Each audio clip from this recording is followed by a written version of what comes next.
부활의 증거. 원래는 제목이 더 길어요. 염려의 집을 떠나 사랑의 자리로 라는 제목으로 하나님 말씀 증거하도록 하겠습니다. 사망 권세를 이기시고 부활하신 주님의 은혜가 오늘 예배하는 저에게 그리고 여러분에게 넘치게 되기를 주님의 이름으로 소망합니다. 여러분은 어떤 말을 들을 때 가장 기분이 좋으세요? 누가 어떤 말을 할 때 가장 내 마음에 기쁨이 넘치고 즐거움이 생길까? 어떤 말을 가장 듣고 싶으십니까? 여보 혹은 엄마 아빠 입금했어요, 이런 말일까요? 가장 설레고 기쁜 말은 역시 그것일까요? 사랑 아닐까요? 사랑합니다. 너무나도 사랑합니다. 이 말을 들을 때 가장 설레고 또 기쁠 것 같습니다. 우리 조금 어색해도 옆에 분하고 한번 인사해 볼까요? 사랑합니다. 사랑합니다. 아멘. 사랑합니다. 부활하신 주님의 사랑으로 성도님들을 사랑하고 또 축복합니다. 여러분, 사랑한다는 말을 많이 할수록 더 오래 산다는, 수명이 는다는 근거 없는 말이 있어요. 그러니까 늘 사랑을 고백하며 사시기를 소망합니다. 인터넷에서 솔로와 커플의 차이점이라는 글을 봤어요. 커플은요, 사랑해 보고 싶어. 솔로는요, 사랑해보고 싶어. 네. 어찌된 영문인지 우리 교회 청년들은요 다 솔로예요. 자신들은 예수님과 결혼했다나 뭐라나? 아니에요? 대답할 수 없죠. 커플은 핸드폰으로 서로 연락하는 데 쓰는데 솔로는 시계로 사용합니다. 커플은 잘자, 보고 싶어, 빨리 내일이 왔으면 좋겠어요. 그런데 솔로는 늘 잡니다. 그리고 지치면 일어나요. 커플은 잠들기 전에 내가 이 사람과 만난 지 며칠 됐지 날짜를 셉니다. 그런데 솔로는요, 천장에 무늬가 몇 개인가 세보다가 지쳐서 잠이 듭니다. 커플은 내 연인이 뭐 할까 늘 궁금하다고 해요. 그런데 솔로는 나는 도대체 뭐 하는 사람인가, 이것이 늘 궁금하다고 합니다. 그래서 그런가요? 커플은 주위의 부러움을 삽니다. 그런데 솔로는 주위의 호기심을 삽니다. 쟤는 뭐 하는 사람인가? 사랑이라는 글을 찾다가 혼자서 너무 재밌어서 여러분들과 함께 나눴습니다. 오늘 본문은요, 예수님을 너무나도 사랑한 한 여인이 등장합니다. 본문 1절인데요 우리 1절을 한번 함께 읽어보겠습니다. 시작. 안식 후 첫날 일찍이 어두울 때에 무덤에 와서 돌이 무덤에서 옮겨진 것을 보고, 유대인들에게 안식일은 토요일입니다. 그러니까 안식 후 첫날은 오늘 우리가 함께 예배하는 주일입니다.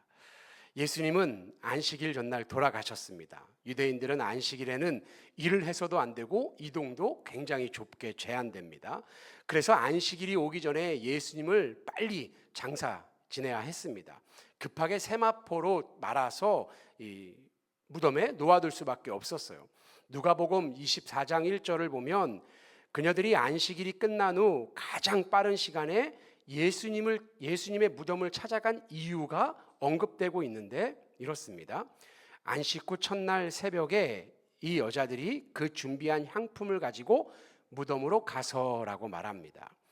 요한복음에는 막달라 마리아만 언급되지만 다른 성경에는 살로메, 예수님의 어머니 마리아, 그리고 요한나, 여러 여인들이라고 이야기하고 있습니다. 너무나도 사랑하는 예수님의 시신을 제대로 모시지도 못하고 그 차가운 무덤, 그 차가운 돌바닥에 그냥 내려놨던 것이 너무너무 가슴이 아팠던 거예요. 그래서 내가 할 수 있는 대로 가장 빠른 시간에 예수님의 무덤으로 달려갔다라는 것입니다. 그런데 이 두 사람의 힘으로는 굴릴 수 없는 큰 돌문이 있었습니다. 그것을 어떻게 굴리지라며 근심하며 그 무덤으로 갔는데 그 돌문이 열려 있는 거예요. 그리고 그 안에 예수님의 시체가 사라져버린 것입니다. 너무 놀란 마리아는 제자들이 있는 곳으로 단숨에 달려가서 이렇게 말하거든요. 2절입니다. 시몬 베드로와 예수께서 사랑하시던 그 다른 제자에게 달려가서 말하되 사람들이 주님을 무덤에서 가져다가 어디 두었는지 우리가 알지 못하겠다 하니, 누가복음 24장 12절에 11절에 보면 예수님의 시신은 무덤에서 사라졌다는 막달라 마리아의 그 말을 들은 제자들이 그 말을 듣고 드디어 예수님이 말씀하신 대로 부활이 이루어졌구나, 이렇게 반응하지 않았다고 합니다. 11절, 누가복음 24장 11절이에요. 사도들은 그들의 말이 허탄한 듯이 들려 믿지 아니하나라고 말하고 있습니다. 세번역에는 이래요. 그러나 사도들에게는 이 말이 어처구니 없는 말로 들렸으므로 그들은 여자들의 말을 믿지 않았다. 여러분, 말 그대로 어처구니 없는 상황 아닙니까? 예수님께서 생전에도 여러 번 말씀해 주셨습니다. 그럼에도 제자들은 예수님의 부활을 증거하는 빈 무덤을 보았음에도 어때요? 믿지 못하고 있다라는 것입니다. 그런데 오늘 본문을 보니까 그 많은 제자들 중에 2명은 조금 다른 반응을 보여줍니다. 그들은 베드로와 요한이에요. 그들은 막달라 마리아의 말을 듣자마자 즉시 일어나서 무덤을 향해 달려갑니다. 정말로 예수님의 시신이 보이지 않는 거예요. 예수님의 시신을 쌌던 세마포와 머리에 쌌던 수건만 차곡차곡 접혀져 있습니다. 그리고 성경은 말해요. 8절인데요. 그때야 무덤에 먼저 갔던 그 다른 제자도 들어가 보고 믿더라라고 이야기하고 있습니다. 안 믿었는데 예수님의 무덤으로 달려가서 예수님의 무덤 안을 들여다보니까 예수님은 없고 예수님이 쌓여있던 세마포는 개져 있습니다. 그제서야 무엇했다고 말하는 거예요? 믿었다라고 말하는 거예요. 그들이 무엇을 믿었을까요? 빈 무덤을 보고 나니 예수님께서 부활했다는 것을 이제 믿게 되었다. 여러분, 이 말일까요? 바로 다음 절인 9절, 그들이 믿은 것이 무엇인지가 나오는데 우리 그 9절도 한번 함께 읽어보겠습니다. 시작. 다시 살아나야 하리라 하신 말씀을 아직 알지 못하더라. 여러분, 가로를 쳐져 있잖아요. 요한의 독백입니다. 요한이요, 아주 솔직하게 그때 그 심정을 이렇게 이야기하는 거예요. 야, 나는 빈 무덤을 봤을 때도 꿈에도 생각 못했어. 이렇게 쑥스럽고 또 부끄러운 고백을 하고 있는 거예요. 나는 무덤을 보았지만 그 무덤이 예수님의 부활인지 정말 몰랐어 라는 거예요. 그러니까 8절에서 믿었다라는 것은 예수님의 부활을 보고 믿었다는 것이 아니라, 말씀이 생각나서 믿었다는 것이 아니라, 예수님이 시신이 사라졌다는 그 사실, 그 팩트를 내가 보고 믿게 되었다라는 거예요. 마리아의 말이 사실이구나, 이것을 믿었다는 것을 의미합니다. 무엇을 믿은 거예요? 내가 눈으로 본 것을 믿었다라는 거예요. 그들은 막달라 마리아에 이어서 이 생생한 부활의 현장에 직접 도착해서 목격했음에도 불구하고 예수님의 부활을 전혀 깨닫지도 못하고 생각지도 못하고 있습니다. 여러분, 예수님의 시신이 없어졌어요. 부활을 생각하지 못했더라도 이제 어떤 일이 일어나야 합니까? 난리가 나야 하는 상황 아닙니까? 우리 예수님의 시신이 없어졌어요. 도대체 누가 무슨 목적으로 가져갔는지 너무나도 궁금한 상황 아닙니까? 그러면 어떻게 해야 돼요? 이리저리 막 맨발로 찾아다녀야 합니다. 그런데 어떤 일이 벌어졌을까? 10절인데 우리 이것도 한번 함께 읽어보겠습니다. 시작. 두 제자가 자기들의 집으로 돌아가니라. 여러분, 10절에 이에라는 말은요, 그래서입니다. 두 제자는 시체가 없길래 그래서 그냥 집으로 돌아갔어요 라고 말하고 있는 거예요. 누가복음에 보면 그들은 일어난 일을 이상히 여기면서 집으로 돌아갔다라고 말하고 있습니다. 여러분, 뭐 이런 사람들이 다 있습니까? 예수님이 그들에게 부어주신 사랑의 크기가 얼마나 큰데요. 보여주신 기적이 얼마나 많은데요. 그런데 그들은 지금 예수님의 시체가 없어졌는데도 그저 집으로 돌아가 버렸다라는 것입니다. 여러분, 이 모습이요, 말씀에 지배당하지 않은 사람, 여전히 내가 살아서 내가 주인 되어 살아가는 그 삶의 전형적인 모습을 우리에게 보여주고 있는 거예요. 말씀대로 모든 것이 이루어지고 있음에도 불구하고 내 눈에 보이는 사실만 믿겠다, 그런 믿음으로 살아간다라는 것입니다. 이렇게 이성적이고 논리적인 틀에 우리의 믿음이 묶이게 되면요, 내 인생에 기록된 말씀들이 실제로 일어나도 이상히 여기는 것에서 멈춰버리는 신앙에서 더 이상 자라지 못합니다. 여러분, 주님이 말세라고 말씀하셨어요. 그리고 그 말세에 일어날 징조들을 성경에 기록해 놓으셨는데 전쟁과 기근 그리고 배교입니다. 오늘날 지금처럼 전쟁이 많고 기근이 많고 또 배교가 많이 일어나는 시대가 없습니다. 성경은 분명히 말해주고 있는 거예요. 오늘을 살아가는 너희들아, 성도의 이름으로 십자가 붙들고 살아가는 너희들아, 지금이 말세다.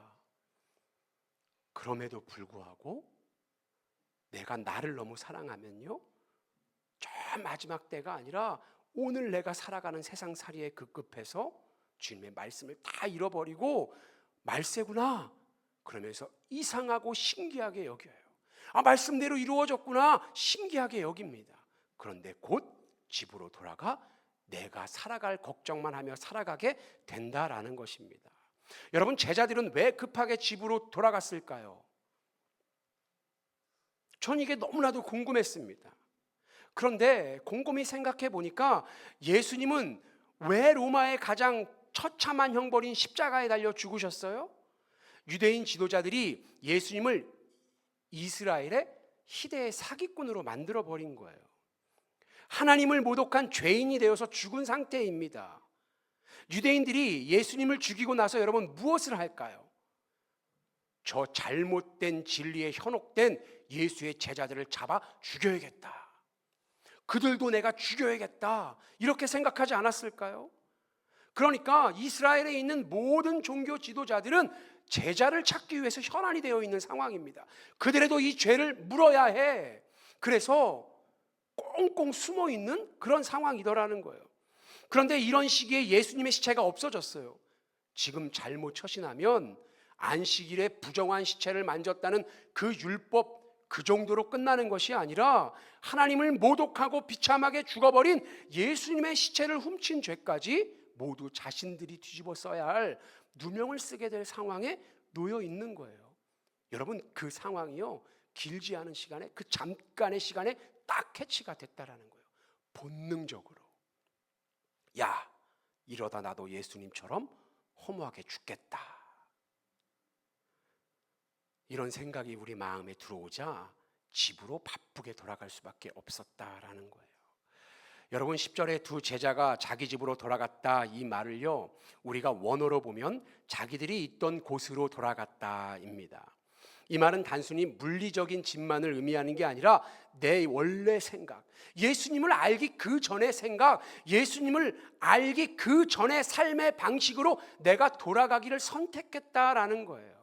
예수님을 몰랐던 그때로 내가 나의 본성이 관성대로 돌아갔다. 그러니까 그들이 부활의 현장에서도 도망치듯 자신의 집으로 돌아간 것은 내 안전에 대한 무엇이요? 염려 때문에 예수님의 부활을 보지 못하고 또다시 세상살이에 근심하며 살아가는 그 인생을 내가 택해버렸다라는 것입니다. 여러분, 무엇 때문에요? 염려 때문에요. 예수님이 죽으신 후에 제자들의 머릿속에는 온통 나는 이제 어떻게 먹고 살지? 내가 잡히면 어떡하지? 이런 두려움에 모든 것을 사로잡힌 상황입니다. 그 두려움과 염려가 있기 때문에 부활의 현장에 있으면서도 부활의 감격을 누리지 못하는 인생이 되었다. 그리하여서 그들은 결국 근심의 집, 염려의 집, 예수님을 만나기 전 세상 사람의 모습으로 돌아가 버렸다, 이것입니다. 사랑하는 성도 여러분, 오늘 부활을 누리고 있는 우리의 모습은 어떻습니까? 매주 예배를 드리며 예수님을 찬양하고 또 부활의 소망을 노래하지만 예배를 끝나고 이 성전을 나아가는 그 순간 역시 우리도 내일의 삶을 걱정하고 내일의 관계를 걱정하고 내일의 경제를 걱정하며 예수님이 내 안에 주신 그 기쁨과 소망은 다 잃어버린 채 살아가는 나는 아닌가? 오늘 말씀이 저와 여러분에게 묻고 있는 거예요. 염려는요, 예수님을 믿는다고 고백하지만 정작 내 삶의 주인은 나입니다라는 고백과 같습니다. 내가 내 인생을 내가 책임져야 될 때, 내가 내 인생의 주인이 될 때, 내 삶의 주인이 될 때 필연적으로 따라오는 것이 염려라는 거예요. 그렇기 때문에 우리가 염려하며 살아간다는 것은 예수님이 나의 주인이십니다 고백하면서도 여전히 세상 근심과 걱정에 내 마음을 빼앗겨 버린 상태이다, 이렇게 내가 점검되어질 수 있다는 것이죠. 예수님은 그 염려를 이렇게 말씀하세요. 마태복음 13장 22절인데요. 가시떨기에 뿌려졌다는 것은 말씀을 들으나 세상의 염려와 재물의 유혹에 말씀이 막혀 결실하지 못하는 자요 라고 말씀하고 있습니다.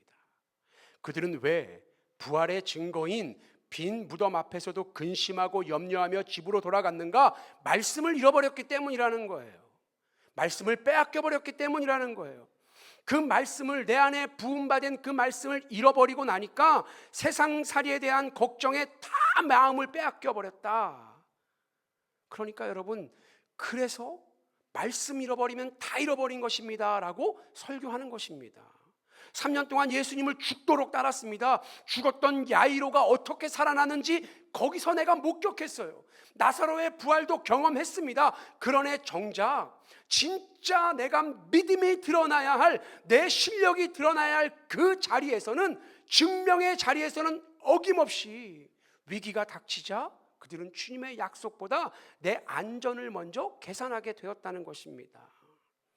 성경은 그 모든 것이 주님이 주인 되셔야 할 그 자리에 내가 주인 되어서 여전히 나를 돕는 예수만을 외치며 살아가기 때문에 그 부활의 기쁨에 동참할 수 없는 것이다. 그래서 말씀을 빼앗길 수밖에 없다라고 우리에게 들려주고 있습니다. 주님이 내 인생의 주인이십니다 라고 말하면서도 여전히 내 인생은 내가 책임져야 한다는 그 생각 때문에 조금의 세상의 염려가 우리 안에 쏟아져도, 들어와도 우린 어때요? 조급해지고 불안해지고 예배의 기쁨이 사라져버립니다.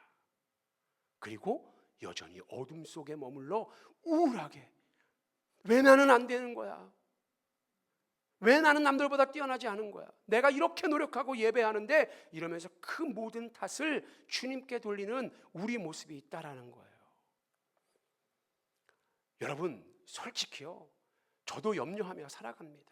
어떻게 염려하지 않고 살아갈 수 있겠어요? 인생인데요. 우리의 인생은 염려할 것 투성입니다. 아니, 염려하지 않고 살아갈 수 있는 사람이 있다라고 말하면 그 사람은 아마 거짓말쟁이일 것입니다. 그런데 주님이 우리에게 이렇게 말씀하세요. 마태복음 6장 33절인데요. 우리 이것 함께 한번 고백해 보겠습니다. 시작.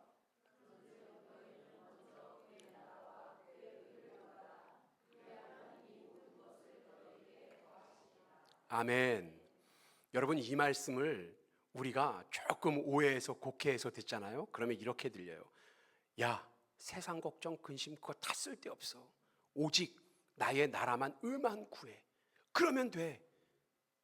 저런 거 세상 것 구하지 마. 성공하려고 하지 말고 노력하려고 하지도 마. 내 나라와 을만 구하며 살아. 이렇게 들릴 수 있습니다. 그런데 그런 말씀입니까? 그런 말씀이 전혀 아니죠. 주님은 먼저 구하라고 말씀하셨다라는 거예요. 하나님의 나라와 하나님의 의를 먼저 구하면 그 다른 모든 것은 내가 다 알아. 내가 너를 얼마나 사랑하는데 내가 다 알아 라고 말씀하고 계시다라는 거예요. 그런데 우리는 그것을 거꾸로 생각해요. 뭐라고 생각합니까? 내 고집대로 이렇게 받아들이는 거예요. 주님 채워주시면, 그리고 나가서 내가 좀 잘 되면, 내 인생 피면 그때 하나님 나라와 의도 조금 구해볼까요? 라고 우리는 그렇게 기도하며 살아가고 있습니다. 그런데 여러분, 정말 하나님 나라와 의를 먼저 구하며 살아가면 주님이 우리의 모든 필요를 다 아시기 때문에 우리가 필요한 그때의 적시적소에 우리의 믿음이 자라날 그 타이밍에 정확하게 부어주심을 믿으시기 바랍니다. 주님이 우리에게 이렇게 말씀하시는 거예요. 사랑하는 내 딸아, 내 아들아, 내가 필요한 것 알지. 내가 다 알지. 네가 갈급한 것 무엇인지 내가 다 알아. 내가 채워줄 거야. 그런데 먼저 나를 사랑해 주지 않을래? 내 사랑에 부음받아서 그 믿음으로 살아가 보지 않을래? 라고 우리에게 말씀하고 계시다라는 거예요. 마태복음 6장 32절은 이렇게 말씀해요. 그러므로 염려하여 이르기를 무엇을 먹을까 무엇을 마실까 무엇을 입을까 하지 말라. 이는 다 이방인들이 구하는 것이라. 너희 하늘 아버지께서 이 모든 것이 너희에게 있어야 할 줄 아시느니라. 아멘. 네가 공부 잘하고 싶은 거, 좋은 학교 가고 싶은 거, 좋은 친구들이 네 주변에 가득했으면 좋겠다는 기도를 드리는 거 내가 다 알아. 좋은 직장 들어가고 싶은 거 다 알아. 좋은 배우자 만나고 싶은 거 내가 다 알아. 내 자녀들이 잘 돼서 부끄럽지 않게 이 세상 살아갈 때 아무 탈 없이 행복하게 살았으면 좋겠는 그 마음 내가 다 알아. 주님이 다 아세요. 주님이 이런 마음이 우리 안에 부음받아질 때가 있어요. 근데 그때가 되면요, 그 사랑이 우리 마음에 부음받을 때는 막 감격이 일어나고요, 은혜가 넘치고요, 정말 그렇게 살아가야지 하고 다짐도 됩니다. 그런데 돌아서면 우리 안에 어떤 마음이 들어요? 야, 이러다가 내가 이거 놓치면 어떡하지? 이거 안 되면 어떡하지? 이런 생각이 우리 마음에 들어와서 염려로 싹트게 된다라는 거예요. 내 가족이 안전하면 어떡하지? 내가 이렇게 해서 내 자녀가 실패하면 어떡하지? 정말 주님 말씀대로 따라갔는데 우리 아이가 잘못 자라면 어떡하지? 내가 주님께 다 드렸는데 정말 내 통장에 돈이 다 떨어져 버리면 그때는 내가 어떡하지? 내가 실패하면 세상 사람들의 손가락질 할 텐데 그건 또 어떡하지? 이런 생각에 사로잡혀서 주님의 말씀에 한 번도 내 심령이 휘어잡히지 못하고 인생을 낭비하며 살아가게 한다라는 거예요. 그것이 사단의 목적입니다. 우리 안에 마음에 말씀의 씨앗이 떨어져서 30배, 60배, 100배로 열매 맺는 꼴을 절대 못 보는 게 사단이에요. 그래서 항상 이렇게 이야기하는 거예요. 너의 것을 먼저 구해. 너 그러다 낙오돼. 너 그러다 무너져. 네 염려할 거 다 해. 그리고 나서 예배하는 거야. 그때 하나님이 영광 받으셔라고 우리의 마음에 부어진 말씀을 계속해서 뺏어간다라는 거예요. 그리고 그것은 한마디로 성경은 내가 주인 된 삶이라고 이야기하고 있는 것입니다. 내가 내 삶의 주인이 되는 삶이란 내가 하고 싶은 대로 살아가는 거예요. 그래서 세상에 많은 사람들이 내가 주인이니까 내가 하고 싶은 대로 살아갑니다. 주님을 모르는 사람들이야 그게 당연하죠. 그런데 주님을 믿는다고 하면서도 여전히 내가 주인 되어서 살아가는 사람들은 어떻게 하냐면요, 내가 사랑하고 싶으면 사랑하고 사랑하기 싫으면 사랑하지 않습니다. 내가 용서하고 싶은 사람은 용서하고 용서하기 싫으면 용서하지 않아요. 내가 돕고 싶으면 돕고 돕기 싫으면 안 돕습니다. 내가 교회 가고 싶으면 가고 가기 싫으면 감정대로 안 가는 거예요. 내가 섬기고 싶으면 섬겨요. 그런데 내 인생에 조금 내 계획과 틀어져 버리면 그 섬김의 자리에서 여지없이 빠져나오려고 한다라는 겁니다. 그런 식으로 전부 내가 하고 싶은 대로 사는 것, 이것이 내가 주인 된 삶입니다. 여러분, 다른 것이 아니에요. 어렵고 복잡한 게 아니에요. 내가 내 맘대로 살아가는 것, 말씀에 한 번도 무릎 꿇지 않고 내 감정을 억누르며 십자가의 길을 걸어가지 않는 것, 그게 내가 주인 된 삶이라는 거예요. 하나님이 주인이 되셔야 하는데 그 자리에 내가 주인 되어 사니까, 철저하게 내가 하고 싶은 대로 살아가니까 결국 그 인생은 누가 책임져야 합니까? 내가 책임져야 돼요. 그러니까 불안해요. 그러니까 당연히 따라오는 게 불안이고 염려입니다. 야, 이거 안 되면 어떡해. 그래서 세상 평생 염려와 불안 속에 벗어나지 못하는 불행한 인생이 된다라는 거예요. 예수님을 믿는다고 하면서도 여러분, 그렇게 우리가 인생을 낭비하면 얼마나 안타까운 인생입니까? 그러나 하나님이 내 필요를 다 아신다는 것을 인정하고 받아들이고 내 인생을 하나님께 맡기면요, 정말로 하나님이 다 아시고 채워주신다는 것을 체험하게 됩니다. 그때 내 눈으로 보게 되는 거예요. 아, 하나님이 살아계시구나. 내 인생을 붙들고 계시는구나. 정말 작은 거 하나까지도 돌보고 살피시는 나의 하나님이시구나. 여러분, 우린 성도기에 날마다 여러분 그 은혜를 체험하며 살아가지 않습니까? 이것이 신앙입니다. 여러분, 이것을요, 누가 논리로 설명해 보십시오라고 이야기하면 누가 논리로 설명할 수 있겠습니까? 이건 뭐예요? 체험입니다. 내가 경험해봐야, 말씀에 내 인생을 다 던져봐야 알 수 있는 거예요. 예수님의 제자라 불리던 이들은요, 각자 자신의 집으로 돌아갔어요. 여러분, 너무 명확한 거죠. 그들은요, 한 번도 내 인생을 주님께 걸어본 적이 없습니다. 주님의 옆에 붙어 있지만 여전히 내가 주인 되어서 주님, 나 좀 높여주세요라고 살아가고 있었다는 거예요. 사도행전 1장에 보면요, 주님이 다시 오시잖아요. 그러면 그 상황에서 제자들이 뭐라고 말하는 줄 아세요? 자, 부활하신 주님이 왔습니다. 얼마나 영광스러운 시간입니까? 그런데 그 주님께, 주님, 이제 이때입니까? 라고 묻습니다. 마지막까지도 부활하신 주님을 보았음에도 내 자신을 던지지 못하고 십자가의 진짜 의미를 깨닫지 못하고 이제 나를 높여주실 때가 됐습니까? 라고 또 묻고 있다는 거예요. 십자가에 나를 못 박지 않으면 여러분 부활에 참여할 수 없다라는 거예요. 여러분, 그 대단하던 제자 베드로와 요한은 12명의 제자 중에서도요, 수제자 그룹에 속했던 사람입니다. 그런 그들도 자신의 안위와 염려 때문에 집으로 돌아갔어요. 그러면 마리아도 당연히 그들 따라 쫄쫄쫄 따라가야 되는 것 아닙니까? 그런데 마리아는 그렇지 않았다라는 거예요. 오늘 본문 다음 절을 보면요, 마리아는 그 빈 무덤에 앉아서 울고 있습니다. 그때 주님이 만나 주시는 거예요. 그때 천사가 와서 네가 왜 울고 있느냐 그러면서 부활의 첫 증인이 누가 돼요? 막달라 마리아가 됩니다. 그녀는 완전히 다른 모습을 보이는 거예요. 11절인데요. 마리아는 무덤 밖에 서서 울고 있더니 울면서 구부려 무덤 안을 들여다보니. 여러분, 11절에 우리말로 마리아는 이라고 시작하잖아요. 그런데 신약 성경이 쓰인 헬라어로 보면 그 앞에 그러나 혹은 그런데라는 접속사가 붙습니다. 다 근심 때문에 돌아갔어. 그런데 마리아는 이라고 되어 있는 거예요.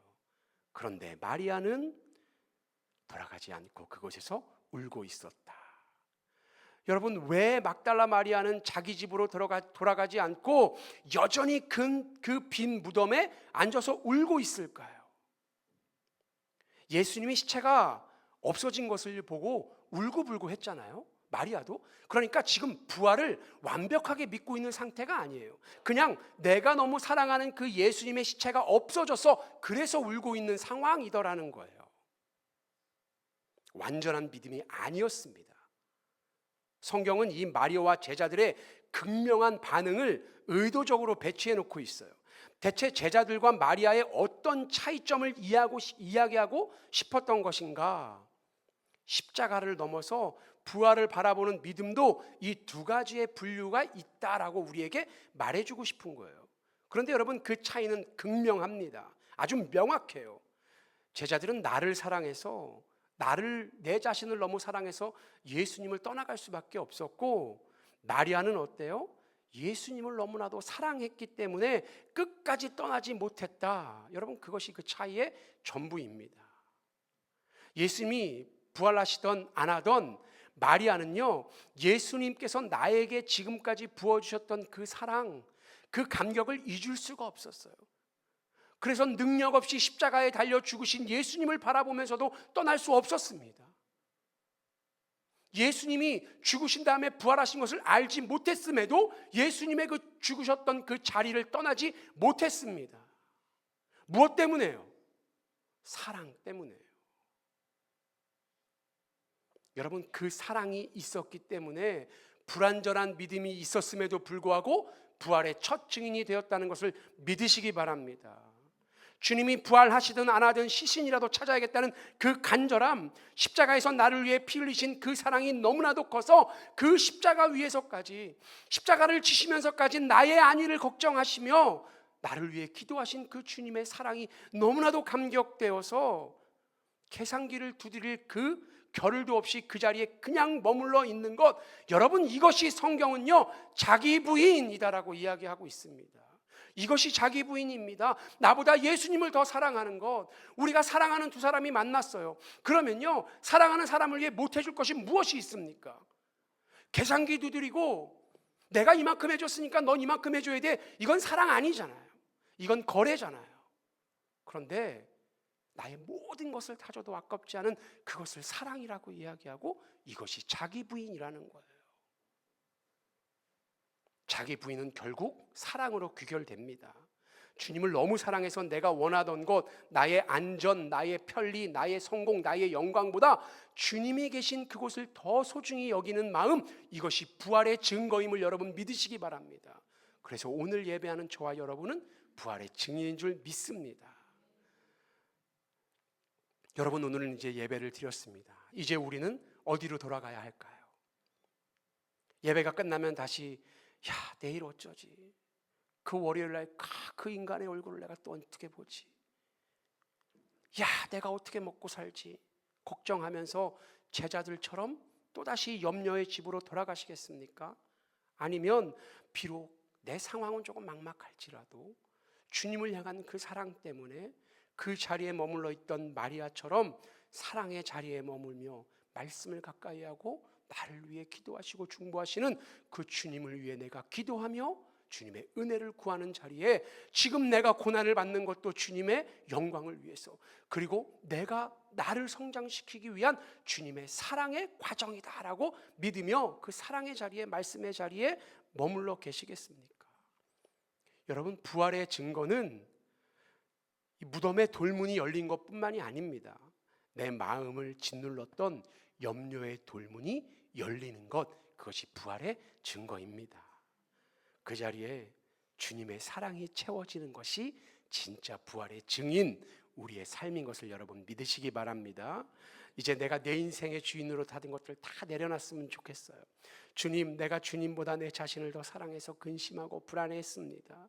그래서 진짜 주님의 그 부활에 감사함으로, 기쁨으로, 온 전심으로 참여하지 못했습니다. 주님, 이제는 내 인생의 주권을 부활하신 주님께 온전히 맡겨드립니다. 우리 그렇게 결단하는 시간 되었으면 좋겠습니다.